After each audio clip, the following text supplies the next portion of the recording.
नमस्कार मंडळी, आज मी तुम्हाला डोसा बनवून दाखवणार आहे। आता तुम्ही विचार करणार यात नवीन काय? आम्ही सुद्धा डोसा बनवतो, पण ह्या व्हिडिओमध्ये तुम्ही पाहताय ना, कर्नाटकचा एकदम फेमस मूळ बागल डोसा, एकदम वेगळ्या चवीचा आणि एकदम वेगळ्या टेक्स्चरचा। बाहेरून किती सुरेख लाल व कुरकुरीत, मधून मस्त मऊ स्पॉन्जी जाळीदार आणि खाण्यासाठीही तितका टेस्टी।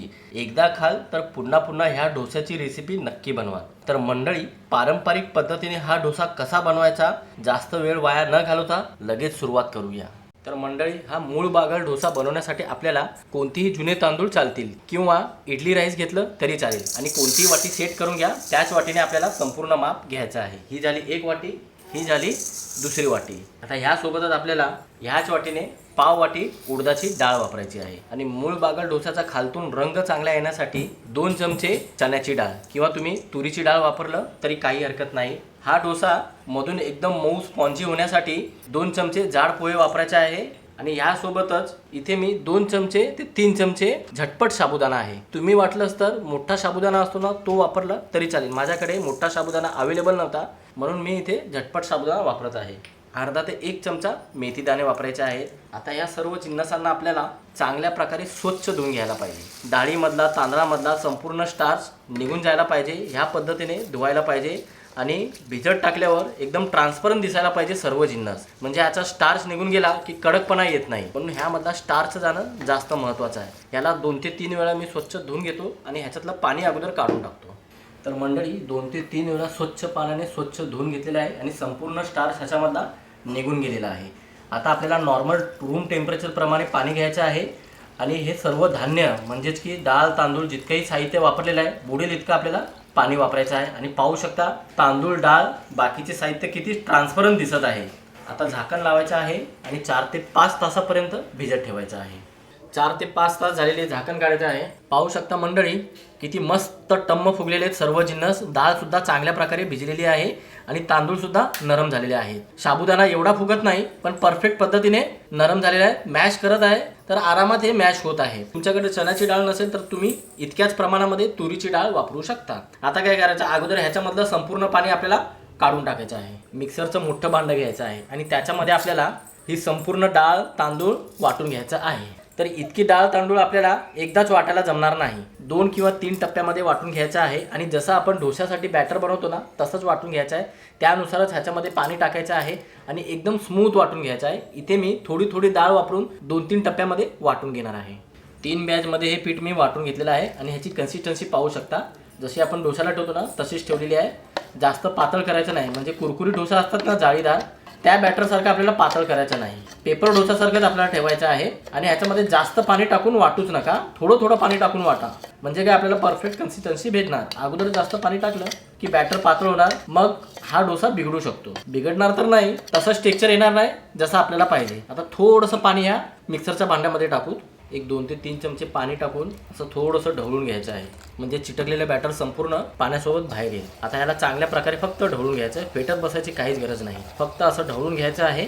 आणि एक 8 ते 10 तासापर्यंत आपल्याला याला आंबवण्यासाठी ठेवायचं आहे। कोणत्याही उबदार ठिकाणी किंवा किचनमध्ये ठेवा किंवा ओव्हन गरम करा आणि बंद करा आणि त्याच्यामध्ये हे भांडं तुम्ही ठेवू शकता। पावसाळ्याचे दिवस आहेत आणि आंबवण्यासाठी थोडासा जास्त वेळ लागतो। तुम्ही उन्हाळ्यामध्ये हे पीठ बनवत असाल तर 6 ते 7 तासामध्ये चांगल्या प्रकारे आंबलं जातं। आता 8 ते 10 तासापर्यंत मी ह्याला आंबवण्यासाठी ठेवतो। तर मंडळी, डोसासाठी पुडी मसाला बनवायचा आहे। पुडी मसाला नसेल तर डोस्याची चव अपूर्णच आहे, म्हणजेच की गन पावडर सुद्धा याला बोललं जातं। एक पॅन घ्या आणि त्याच्यामध्ये आपल्याला 4 चमचे उडदाची डाळ घ्यायची आहे। आता 4 चमचे उडदाच्या डाळीसाठी आपल्याला 1.5 ते 2 चमचे चण्याची डाळ आणि 1.5 ते 2 चमचे तुरीची डाळ, तुम्ही वाटलं तर फक्त उडदाची डाळ आणि चण्याची डाळ सुद्धा वापरू शकता। आता ह्या डाळींना आपल्याला परतून घ्यायचा आहे। यांच्यामधला कच्चेपणा निघून जायला पाहिजे आणि हलकासा कुरकुरीतपणा यायला पाहिजे आणि हलकासा रंग वेगळा व्हायला पाहिजे अगोदर। आणि गॅस आपल्याला मंदच ठेवायचा बरं का, अजिबात फास्ट करायचं नाही।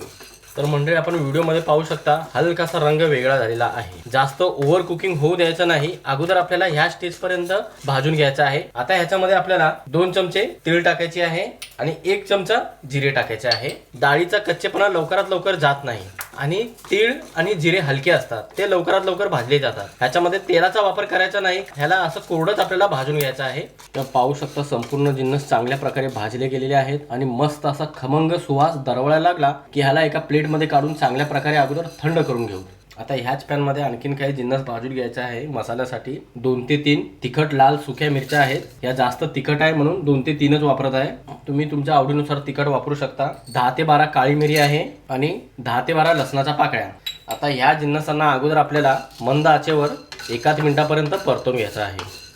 1 मिनिटं परतून झालं की ह्यांचा कच्चेपणा निघून जातो. आता इथे ह्या वेळेस आपल्याला थोडीशी चिंच वापरायची आहे आणि एक 10-12 कढीपत्त्याची पानं आणि पुन्हा ह्यांना सुद्धा आपल्याला 1 मिनिटापर्यंत सर्व जिन्नसांबरोबर परतून घ्यायचं आहे. म्हणजे स्टेप बाय स्टेप परतून घेतलं की ओव्हर कुकिंग होत नाही आणि सर्व जिन्नस चांगल्या प्रकारे परतून तयार होतात. आणि 1 मिनिटापर्यंत परतून झालं की गॅस बंद करायचा आहे आणि ह्या मसाल्याला सुद्धा थंड करून घ्यायचा आहे. अगोदर आपल्याला मसाले वाटून घ्यायचे आहेत. लाल मिरची, लसूण, चिंच आणि कढीपत्ता चांगल्या प्रकारे थंड झालं की मिक्सरच्या लहानशा भांड्यात काढून घ्यायचा आहे आणि ह्याला एकदम बारीक वाटून घ्यायचा आहे. अगोदर आपल्याला लाल मिरचीचा मसाला असा वाटून झाला की ह्याच्यामध्ये संपूर्ण डाळी असा काढून घ्यायच्या आहेत. ह्यांना सुद्धा चांगल्या प्रकारे थंड करून घ्या बरं का, नाहीतर ह्यांना तेल सुटेल गरम असल्यावर. आता याच्यामध्ये आपण डाळी वापरलेल्या आहेत. पोट बाजू नये आणि फ्लेवर चांगला येण्यासाठी पाव चमचा हिंग टाकायची आहे. रंग चांगला येण्यासाठी 1 चमचा लाल काश्मीरी तिखट वापरायची आहे. ही तिखट नसते, रंग चांगला येतो. चवीनुसार मीठ टाकल्यावर ह्याला पुन्हा एकदा चांगल्या प्रकारे बारीक वाटून घ्या किंवा रवाळ वाटलं तरी काही हरकत नाही. तर पाहू शकता मस्त अशी चटणी वाटून तयार झालेली आहे आणि खमंग असा वास दरवळायला लागलेला आहे. रवाळ किंवा फाईन वाटा, चवीला एकदम भारीच लागते बरं का. ही चटणी तुम्ही 2 ते 3 महिन्यापर्यंत बंद डब्यामध्ये ठेवला तर चांगली आरामात टिकेल. अजिबात ह्याला बुरशी लागणार नाही किंवा वातट होणार नाही. तर मंडळी, ही पुडी चटणी तयार झालेली आहे. आता थोडा वेळ आपण ह्याला बाजूला ठेवू.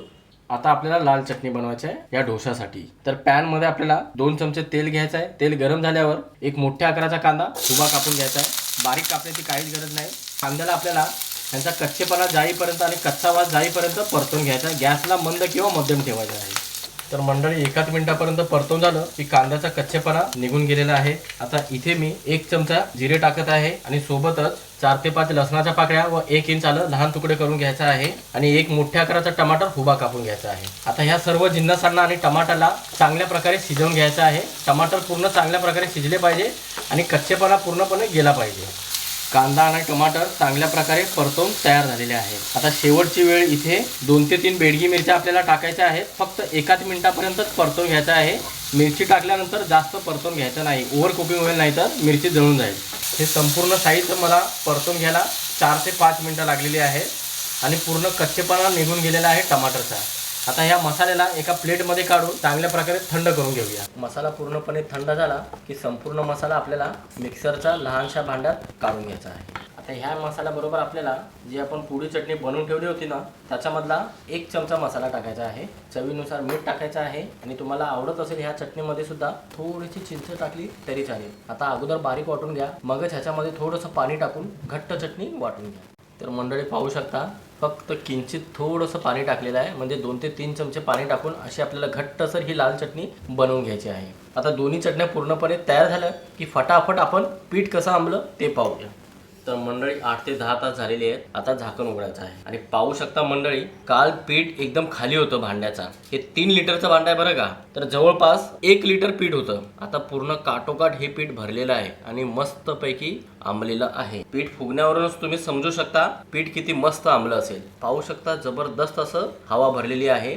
आता ह्याच्यामध्ये आपल्याला मीठ टाकायचं आहे. मीठ अगोदरच टाकायचं नसतं हे तर सर्वांना माहिती आहे, तरी सुद्धा एकदा सांगतो, मीठ टाकलं अगोदरच तर आंबण्याची प्रक्रिया बंद होऊन जाते. म्हणून कधीही पीठ आंबल्यानंतरच मीठ टाकायचं आहे आणि मीठ टाकल्यानंतर चांगल्या प्रकारे ह्याला ढवळून घ्यायचं आहे. मिठाला एकजीव करून घ्यायचा आहे. मंडळी कन्सिस्टन्सी इतकीच ठेवायची आहे, अजिबात ह्याच्यामध्ये जास्त पाणी वापरायचं नाही. आता फटाफट मी तुम्हाला आता मूळ बागर डोसा कसा बनवायचा ते दाखवतो. तर मंडळी, हा मूळ बागर डोसा बनवायला बिड्याचा तवा पाहिजे. पण बिड्याचा तवा नसला तर आपण साध्या तव्यावर सुद्धा हा मूळ बागर डोसा बनवू शकतो. चांगल्या प्रकारे तवा गरम करायचा आहे आणि 1 थेंब सुद्धा तेल नाही लावायचं आहे आणि जवळपास आपल्याला 2 पळी बॅटर सोडायचं आहे. असं मध्यभागी बरोबर 2 पळी बॅटर सोडायचं आहे आणि मध्यभागातून पसरवायचं नाही, जास्त कडनं पसरवायचं आहे. कडनं एकदम पातळ लेअर करायची आहे आणि तुम्हाला जितक्या आकाराचा पाहिजे तितक्या आकाराचा तुम्ही तयार करून घेऊ शकता. पाहू शकता, कडनं एकदम पातळ पसरवायचं आहे आणि आता वरतून बॅटर सुकण्याची आपल्याला वाट पाहायची आहे. हीच कृती तुम्ही पॅन मध्ये, कोणत्याही नॉनस्टिक पॅन मध्ये केला तरी काही हरकत नाही. तर मंडळी वरतून हा मूळ बागड डोसा सुकलेला आहे. आता ह्याची खरी चव पाहिजे तर आपल्याला ह्याच्यावर असं बटर टाकायचं आहे किंवा साजूक तूप असेल तरी चालेल, पण तेलाचा वापर करू नका. तेलाने इतकी चांगली चव येत नाही. असं बटर टाकून चांगल्या प्रकारे ह्याला पसरवून घ्या. प्रत्येक कोपरा पसरवून घ्यायचा बरं का. तर असं चांगल्या प्रकारे एखादा चमचाने किंवा ब्रशने असं बटर पसरवून घेतलं किंवा तूप पसरवून घेतलं की खालतून लाल रंग येईपर्यंत आपल्याला वाट पाहायची आहे. आता पुन्हा एकाच मिनिटानंतर ह्याच्यावर थोडीशी लाल चटणी टाकायची आहे आणि अशी पसरवून घ्यायची आहे. मग ह्याच्यावर आपल्याला चमचाभर बटाट्याची सुकी भाजी टाकायची आहे. पूर्णपणे ऑप्शनल आहे. तुम्हाला नाही वापरायची असेल बटाट्याची भाजी तरी चालेल. आणि मग बनवलेली पुडी चटणी अशी थोडीशी पसरवून घ्यायची आहे. मेन खासियत आहे पुडीची चटणी. आता हलक्या हाताने ह्याला उलटून घ्यायचं आहे. पाहू शकता मंडळी काय जबरदस्त असा टेक्स्चर आलेला आहे. बाहेरून एकदम कुरकुरीत आणि मधून एकदम मऊ लुसलुसीत जाळीदार. आता अशाच पद्धतीने डोशाच्या पॅनवर सर्व मूळ बागड डोसे बनवून घेऊ आणि ह्याला एका प्लेटमध्ये काढून घेऊ. तर मंडळी मस्त असा गरमागरम मूळ बागड डोसा तयार झालेला आहे. बाहेरून एकदम कुरकुरीत आणि आतून एकदम स्पंजी. आता वरतून अशी थोडीशी बटरची धार सोडायची आहे किंवा तुपाची धार सोडा आणि असं चमच्याने किंवा असं एखादा ब्रश घ्या आणि त्याने पसरून घ्या आणि ह्याचा कुरकुरीतपणा तुम्हाला दाखवतो.